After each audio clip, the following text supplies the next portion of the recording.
بسم اللہ الرحمن الرحیم۔ عزیز طلبہ السلام علیکم۔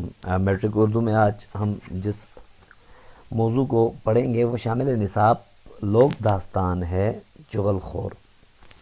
آپ کی کتاب کے صفحہ نمبر 70 پہ یہ کہانی موجود ہے اور اس کے رائٹر ہیں شفیع عقیل۔ شفیع عقیل لاہور کے قریب ایک گاؤں تھینا میں پیدا ہوئے تھے، صحافی تھے، ادیب تھے، اور اگرچہ بہت زیادہ تعلیم حاصل نہیں کر سکے تھے لیکن اس کے باوجود ہمیں نظر آتا ہے کہ وہ نہایت اچھے اداروں کے ساتھ صحافت کرتے رہے تھے، اور ان کی کہانیاں انتہائی اخلاق آموز ہوتی ہیں اور ان میں ہمارا جو علاقائی کلچر ہے وہ بہت جھلکتا ہے۔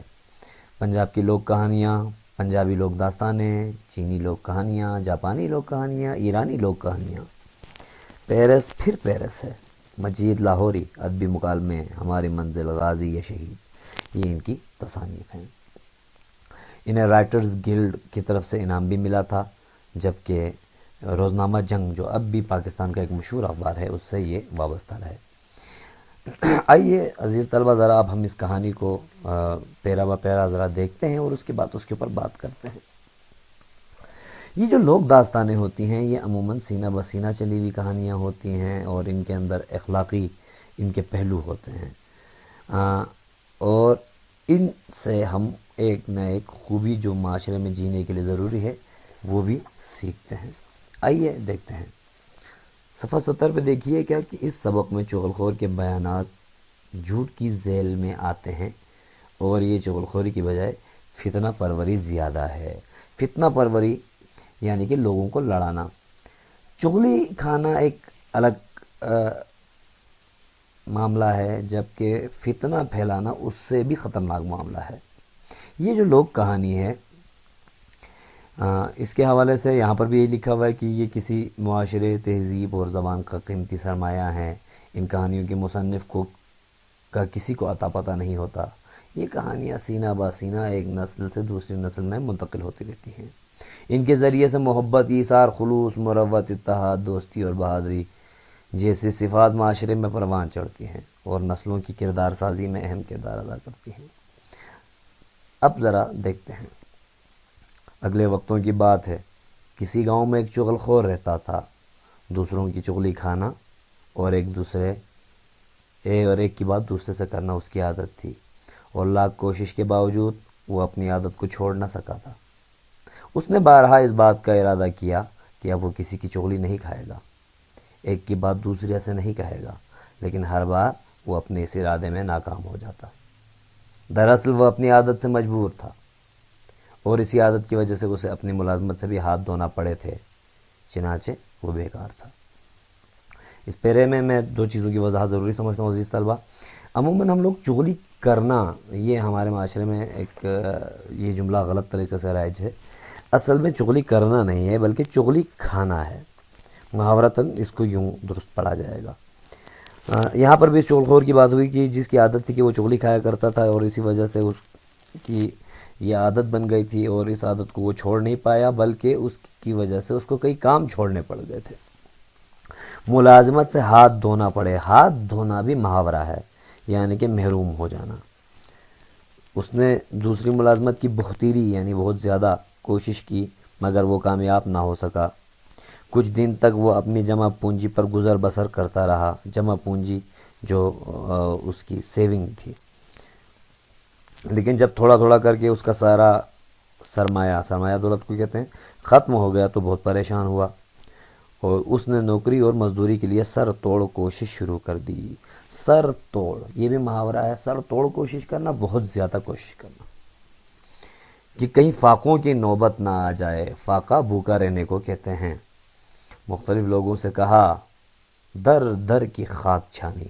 خاک چھاننا بھی محاورہ ہے، کوششیں کرنا۔ ایک کے پاس گیا مگر مصیبت یہ تھی کہ چغل خور ہونے کی وجہ سے اسے کوئی بھی اپنے پاس ملازم رکھنے پر تیار نہ ہوتا تھا۔ گاؤں کے تمام لوگ اس سے اچھی طرح واقف تھے اور اس کی چغلی کھانے کی عادت کے بارے میں جانتے تھے، اس لیے اسے کوئی بھی منہ نہ لگاتا تھا۔ مسلسل محاورے ہیں اس پیراگراف میں۔ منہ نہ لگانا یہ بھی محاورہ ہے، یعنی کہ لفٹ نہ کرانا، اس کی بات کو توجہ نہ دینا، اس کو اہمیت نہ دینا۔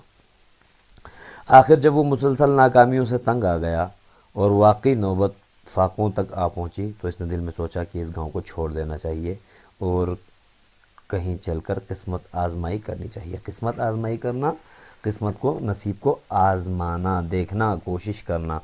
یعنی کہ اس پیراگراف میں ابھی تک جو میں سمجھا ہوں یا آپ سمجھ سکتے ہیں وہ یہ ہے کہ چغل خوری کس قدر بری عادت ہے کہ آپ کا بھروسہ پورے معاشرے میں، آپ کے اپنے علاقے میں اس قدر گر جاتا ہے کہ لوگ آپ کو اپنے ساتھ رکھنے کے لیے تیار نہیں ہوتے۔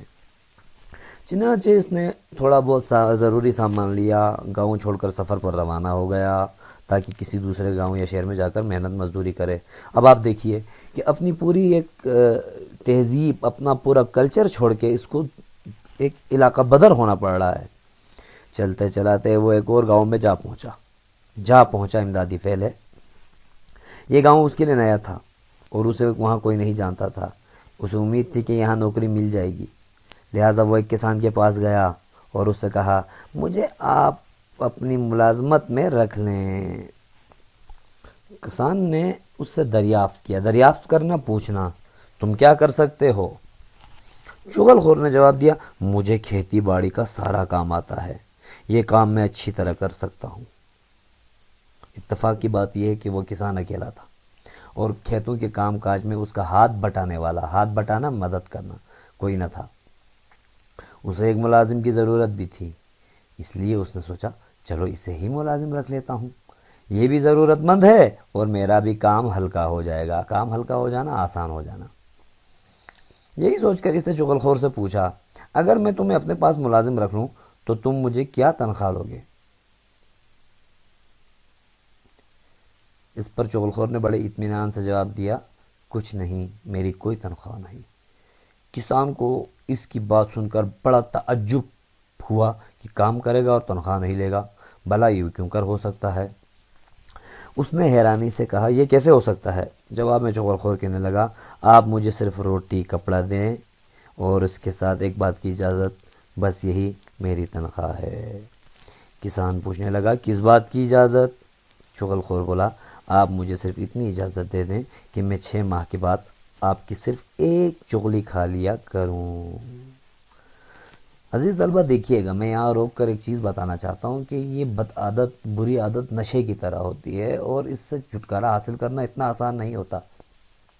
فاقوں کی نوبت جس بندے تک آ گئی ہو، جس کو گھر میں کھانے کی روٹیاں تک نصیب نہ ہو، وہ اب بھی مزدوری میں عوض کے طور پر، معاوضے کے طور پر، تنخواہ کے طور پر کیا مانگ رہا ہے؟ چغل خوری کی اجازت۔ چغل خور کی یہ بات تو اپنی جگہ بڑی عجیب تھی، لیکن کسان نے اپنے دل میں سوچا مفت کا نوکر مل رہا ہے، خالی روٹی کپڑے میں کیا برا ہے؟ پھر اس نے اپنے آپ کو آمادہ کر لیا۔ آمادہ کرنا، راضی کرنا۔ 6 ماہ بعد ایک روٹی کھاتا ہے تو کھا لے، میرا کیا جاتا ہے؟ یہ کسی سے میری چغلی کھا کر میرا کیا بگاڑ لے گا؟ میرے پاس کون سے راز ہیں جو ظاہر ہو جائیں گے؟ مجھے تمہاری یہ شرط منظور ہے۔